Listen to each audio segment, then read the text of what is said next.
Hi, this is Ms. Marita. Welcome to AP Stats, Lesson 12.3c. Our learning target today is number 4. Perform a significance test about the slope beta of a population regression line. 12.3, Example 4. Do customers who stay longer at buffets give larger tips? One student who worked at a buffet-style restaurant decided to investigate this question. This is our last learning target of the course. LT number 4, perform a significance test about the slope beta of the population true regression line. Let's look at the student's investigation. While she was doing her job as a hostess, she obtained a random sample of 12 receipts, which included the length of time in minutes the party was at the restaurant and the amount of tip in dollars that they left. Below are several graphical representations provided as well as computer output. Do these data provide convincing evidence that customers who stay longer at the buffet give larger tips? Just a flashback. When we're trying to determine whether the problem is asking us to perform a confidence interval or a hypothesis test, there's going to be some clues we look for. With a confidence interval, you're going to be asked to estimate a parameter. With a hypothesis test, like this one, they're asking if the data provides evidence of some result. Just like in our previous example with our computer output, we're going to cross off these 3 top values. We'll never use those. And label what we do know. We'll cross off the r squared adjusted too.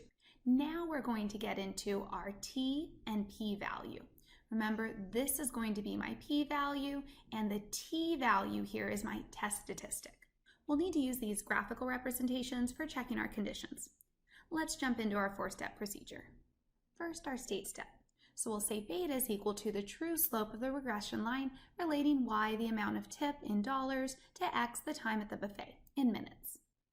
That part of the state step is the same as we did for the confidence interval. But now we need to state our hypotheses and our significance level. As always, if they don't give you a significance level, use 0.05. For our hypotheses, our null hypothesis will be that beta is equal to 0. If beta is equal to 0, we're saying that our true slope is equal to 0. And remember, a 0 slope is a horizontal line.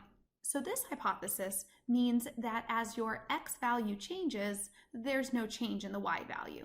That's going to be our no change, no relationship, is when your slope is equal to 0. For the alternative hypothesis, just like before, we'll use the same parameter beta and choose either a greater than, less than, or not equal to. Because we think that if somebody stays longer at the buffet, they might tip more, our alternative hypothesis will be a greater than 0. This is hypothesizing that we have a positive slope. Next is our plan step. First, we need to mention what type of test we're doing. For this example, we're looking at a t-test for slope. In the past, we've done a t-test for means or a z-test for proportions, so this is similar, but we call it a t-test for slope.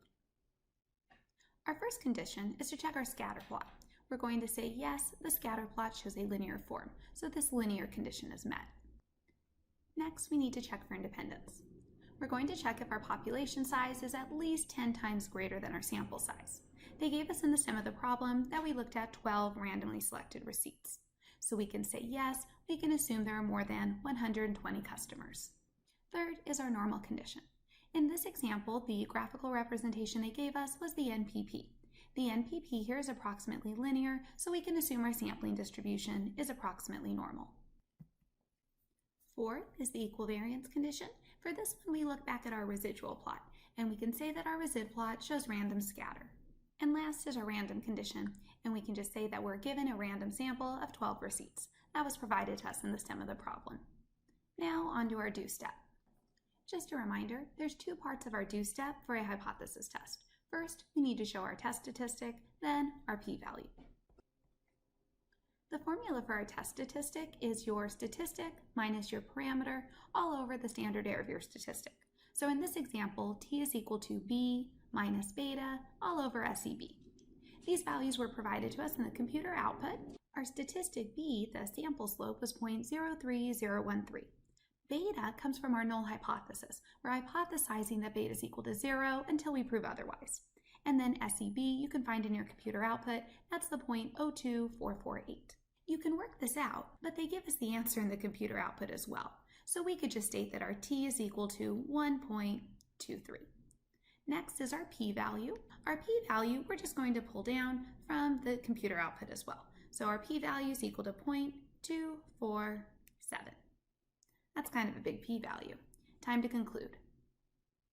So in conclusion, we'll do our stat talk first. The p-value is equal to 0.247, which is greater than 0.05 our alpha level, so we fail to reject our H-naught. And then our context, we do not have convincing evidence that there is a positive relationship between the time spent at the buffet and the amount of tip. The important detail to add is that we're not convinced that there's a positive relationship.